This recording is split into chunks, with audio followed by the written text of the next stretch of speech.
2025 has absolutely sucked, and that's the best way I can describe it. So let's go on a walk together so we can catch up.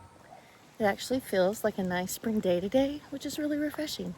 Last time I posted, I was in the midst of the 75 Hard Challenge. The year was about half over, and everything was going great. I was feeling revived and refreshed. I was very optimistic, and I just knew that the second half of 2025 was going to be it for me. It was going to be the change I had been looking for forever, and then it all just fell apart. At the beginning of 2025, I had started a new job. I was really optimistic in the beginning, but then the job quickly just became so boring. I just sat in a cubicle and I was bored out of my mind. But sadly, what's worse than being bored is getting laid off and freaking out because you don't know what's going to happen because you have a whole family that you have to help support. It was a month of depression, sadness, feelings of failure, shame, all that kind of stuff. And so I decided to go back into teaching because I still had my teaching license. And I loved it. Those couple months at the end of last year were great. I had amazing principals, some really strong women that I was really excited to learn from and to grow with. By the time summer came around, I was feeling really good. I was able to rest. I had started the 75 Hard Challenge.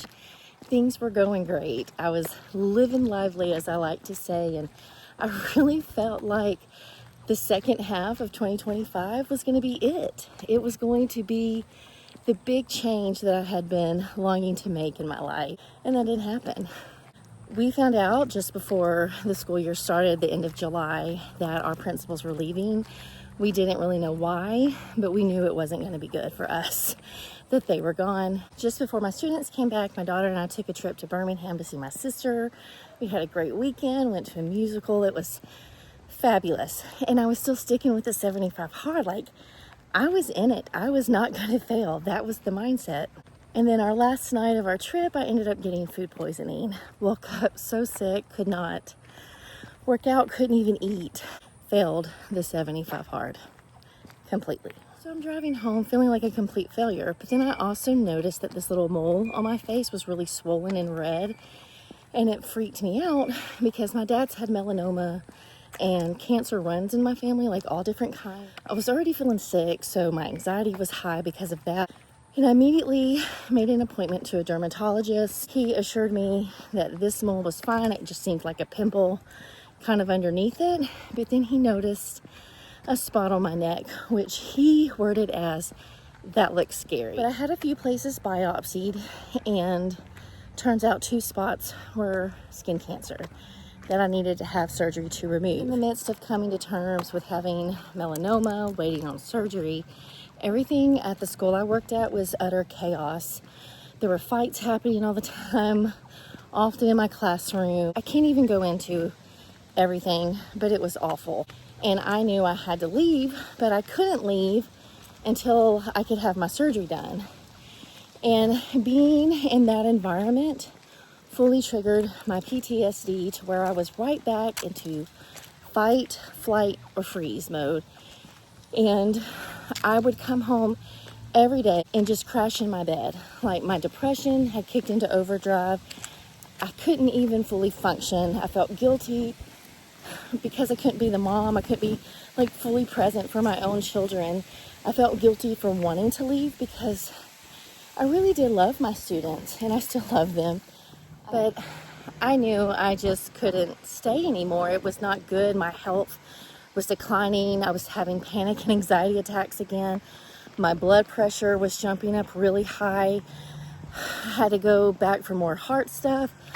Like, my whole physical body was showing what was happening in my mental capacity. It was just a horrible situation. And I had hit the lowest point of my mental health ever.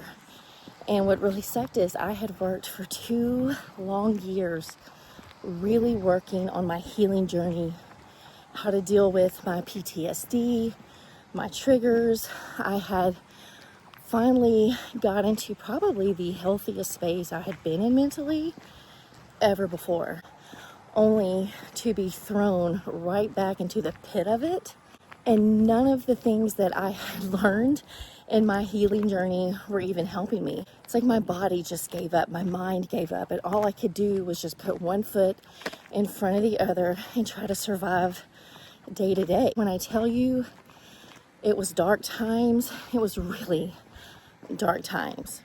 And on top of that, of course, I am not working out anymore. I can barely get out of bed. I'm just barely functioning as a human.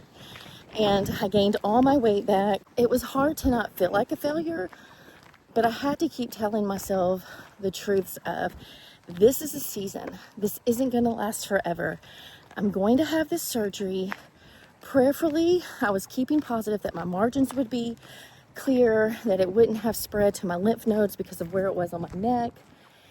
And I just tried to stay as positive as I could and try to get myself through day to day and to not beat myself up for gaining weight, because I was literally just trying to survive. And in the midst of this, redid my resume, was applying for different jobs, because no matter what, I knew I could not stay in that environment. It was not healthy for me. I could not live in that fully triggered state anymore, no matter what. Thankfully, I got a job. I don't want to say too much, but I got a job with an organization company that I used to work for, and I get to work from home, which is really nice. It's given me time to kind of unwind. I don't know if you have ever experienced high episodes of PTSD, stress, anxiety, anything like that, burnout, but it takes a long time for your nervous system to come down to regulate. And truth is, I'm not even fully regulated now, but I am doing much better. Now that I'm working from home, I have more time to kind of have that soul rest where I can just be me. I'm not having to extrovert for other people every day. I'm able to be more present with my family, which is such a gift, because I felt so guilty for so long being in that horrible mental space. So really happy about that. I will get to travel some for work here in the new year. I totally make myself giggle, because it's like, no matter how bad things get for me, I can't help but to look for a silver lining, to try to find the good and the bad, to be optimistic. Like, I am a realistic person, but I'm also very optimistic, and I do love that quality about me. So I was going into 2025 thinking that it was going to be the year, you know, and it sucked. It was the worst year I've had in a long time. Cannot recommend. 0 stars, negative 1,000 stars for 2025. Sun is starting to shine again. Perfect timing, right? I am sticking to my YouTube channel. I have been wanting to do this forever, and I'm doing it. I have no excuses to not do it.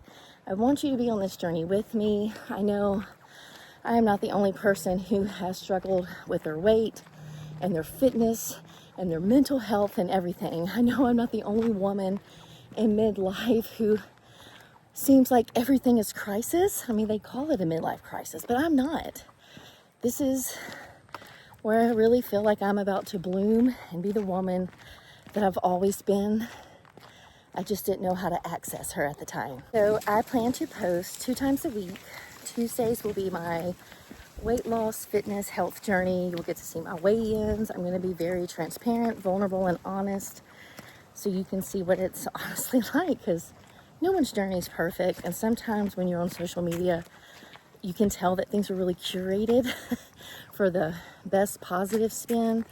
But I always love it when people are real and honest, and I don't know how else to be but truthful and blunt. Then on Fridays, I will post a second video, which will be topics geared towards midlife, things about perimenopause, hysterectomies, all those things that we have to deal with in midlife. Also talk about my skincare journey, because we got some wrinkles and spots we need to deal with. My next video will be posted on Tuesday. You will see me doing a week of keto, just to try to detox my body some, because I have been quite inflamed.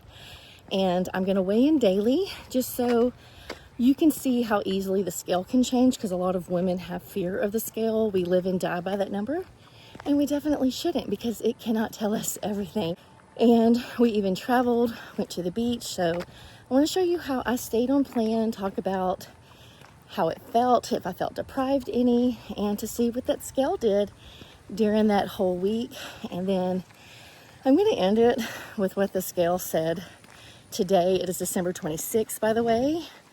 And the last couple days I have eaten whatever I wanted to, and I enjoyed Christmas. But I am so inflamed today, like my fingers are totally swollen.